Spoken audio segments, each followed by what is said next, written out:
very good evening. I'm Juhi Rajput and you're watching Win-Win Power News. In today's episode of Power News, we're going to discuss hydropower development, its opportunities and challenges. And to discuss, we are joined by Mr. Gurdial Singh, Member Hydro Central Electricity Authority, Mr. Yogendra Prasad, Chairman UJVNL, Mr. Gyan Bhadr, Vice President Lanco Infratech. I'd like to start this discussion with Mr. Singh. We have around 150,000 megawatt hydro potential in the country, and till date we have been able to harness only 25% of it. What are the roadblocks and issues that hampers the growth of hydropower in our country? So far, our planning has been first on the state level, then on the regional level, and very recently we have gone to the national level. Earlier, the transfer of power from state to state or in between the region was there, but we were not having the cross region transfer of power. So that's why, region wise we were developing the hydro potential as per the requirement or needs of that particular region.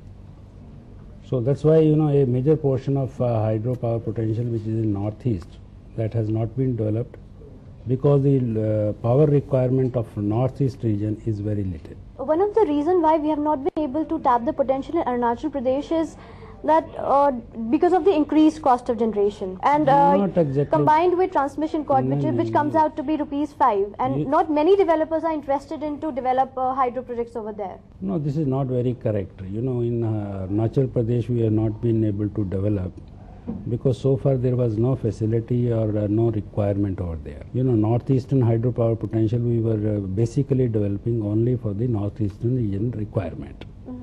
Very recently we have gone for this national grid concept, and we have combined the various grids. But all said and done, the inter-regional transfer of capacity is again limited. It is not unlimited. So now, we are going for the hydropower development in northeastern in a big way, and you can't say that the private developers are not showing interest. Okay. Mr. Gyan Bhadr, would you like to respond to this?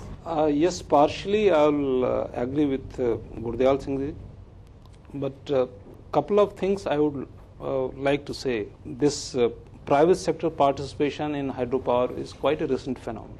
It will be very difficult for a private sector player to invest in a project where there are uncertainties like power evacuation, like logistics, and like law and order issues.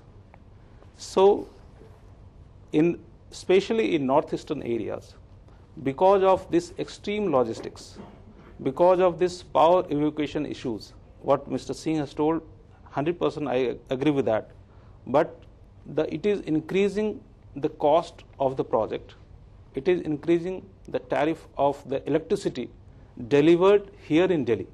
If you transfer the power from the northeast to Delhi, so it consumes about 70 to 80 paise per unit of power. So it adds on, and because of the inherent constraint of very difficult logistic in northeast, so tariff goes up. So it puts pressure on the sustainability of the project for any investor, whether it is especially private sector, to invest and to invest with confidence. Number one, I would like to make it very clear that transmission for any power project is not going to be a problem. We are duly going to take care that any power which is generated in any part of the country, it is used, it is not bottled up over there.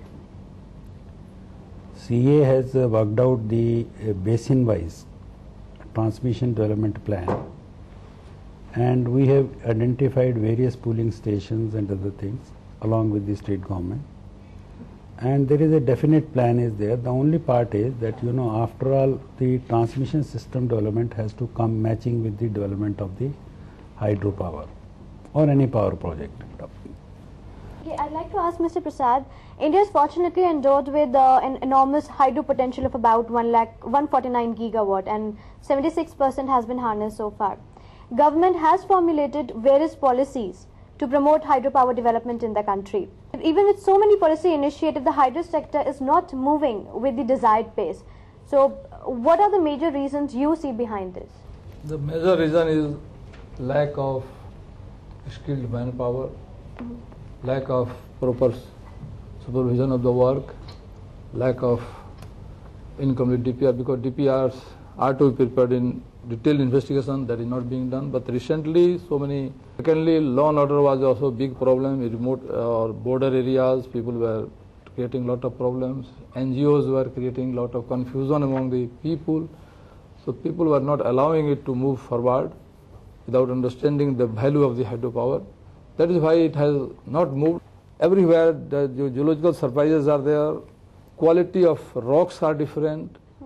Then every project has different head and discharge, different design of machine. So many problems are there in hydro sector. That's why it could not come up as quickly as thermal could come, gas can come, because it's some design. Some design you can make 100 projects. So hydropower development certainly has been a technical compulsion for this country, and unless you are going to develop hydropower in this country, you are not going to give quality power to the people of this country. That's why the pump storage scheme.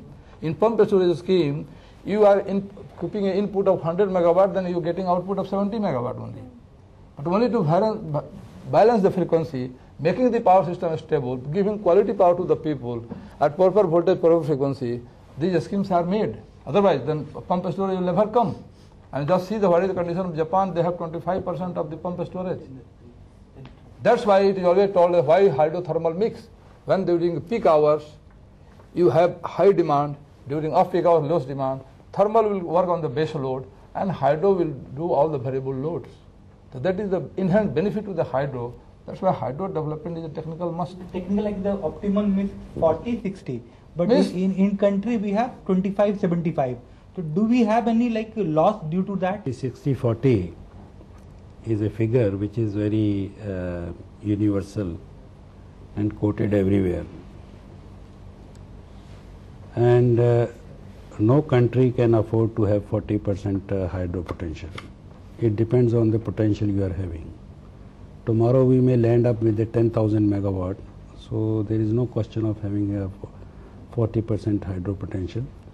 The 40-60 figure was worked out during one time, depending on the load pattern or load pattern for a particular system that we had at that time in our country. There are higher power stations. There are countries where only there is no hydro potential, and they are managing their load variations.